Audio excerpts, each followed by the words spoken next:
Welcome to the PHI Connect Skills How to Submit a Skill for Clinical Opportunities. The Clinical Opportunities category in the Skills section consists of two skills forms. These include a clinical experience log and an innovation log. The Clinical Opportunities category is going to be accessible to all users, and all users will have the ability to edit their submissions. The Clinical Experience log is used to track the hours of clinical experience in patient transport, clinical rotations, and simulation if approved in your program. As always, please refer to the clinical administration policy for further details on the requirements for clinical experience. To access the clinical experience log, you will need to log into PHI Connect, and on the left-hand side of your screen, go to Members, then Skills. You will now be at the Skills homepage, and in the upper left-hand corner, we will click on Add Skill. You will now be brought to the Add Skill menu.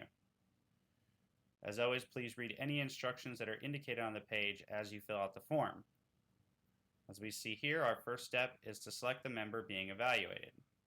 In this case, a clinical experience form is evaluated on yourself.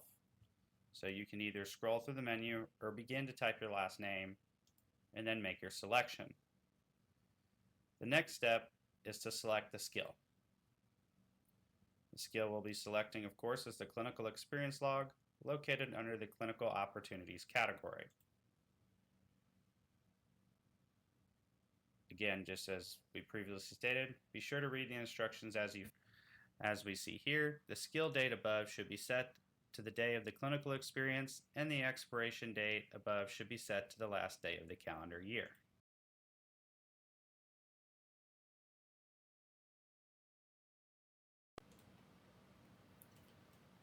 Next, you will see a series of drop-downs, free text boxes, and radio buttons that you'll complete.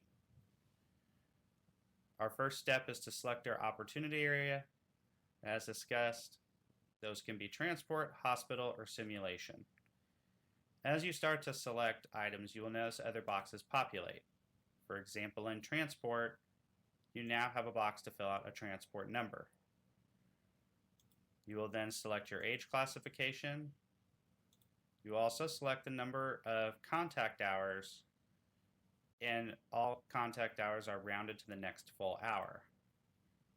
You'll then input a patient diagnosis and select a patient population category. The patient population categories include adult critical care, emergency and trauma care, pre-hospital, OR surgical, pediatric, OB, and neonatal. You will select a patient category, and other boxes will begin to populate. The first green box is the general objectives. These are all general objectives that appear on every patient population category, and you will mark whether you performed, observed, or was not applicable.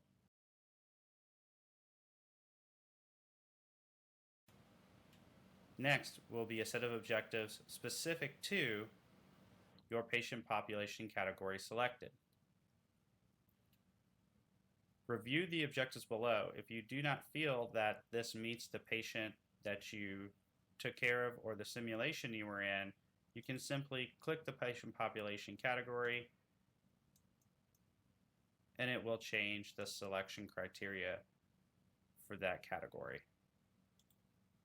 You may now go in and select whether you observed, performed, or was not applicable. Once you have completed the clinical experience form, you have the option to add additional comments if necessary, but if everything is complete, you may now click the Submit Changes button. Once you have submitted the skill, it will now be on your profile and you have the ability to review everything you just entered on the form.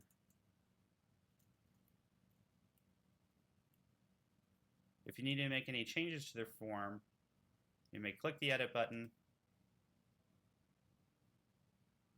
It'll take you back to your original form where you can go in and make additional changes, and then click Save Changes to resubmit the form.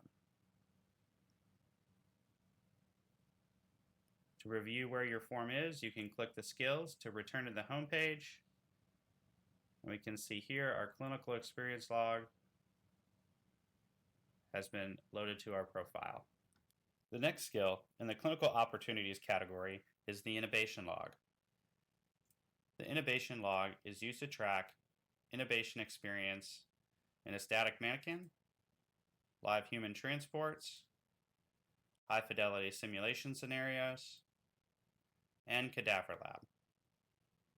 As always, please refer to the clinical administration policy for further details on these requirements.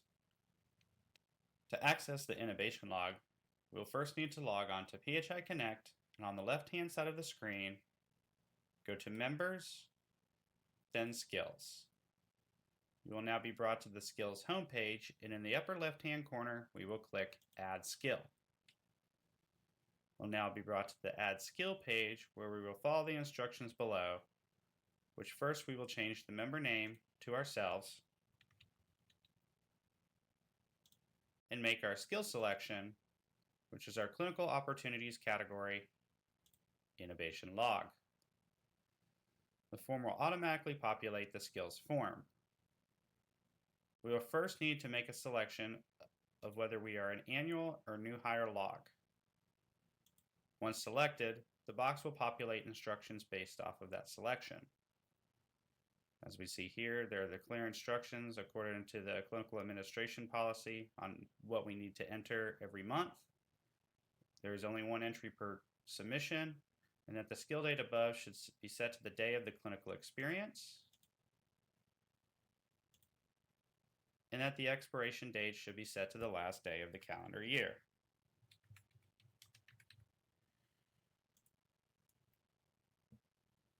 Again, we see a series of drop-down menus, and other boxes will populate based on our selection.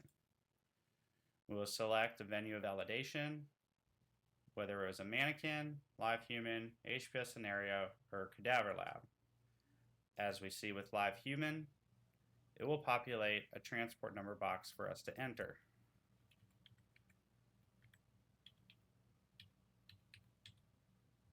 Next, we will select our airway device, whether we had endotracheal intubation or iGel alternative airway placement. Next, we will select the age classification of our patient. We will also select the intubation equipment type we used, whether we used a traditional direct laryngoscopy or the video-assisted direct laryngoscopy. Once you have completed the intubation log, you have the ability to add additional comments or click the Save Changes button. Once the submission is completed, you'll be able to review the form and check for any mistakes. If you have any mistakes, you can simply click the Edit button and make the necessary changes, followed by Save Changes. As you can see here, if we go to Skills, which takes us back to the home page, we can see our intubation log is now in our profile.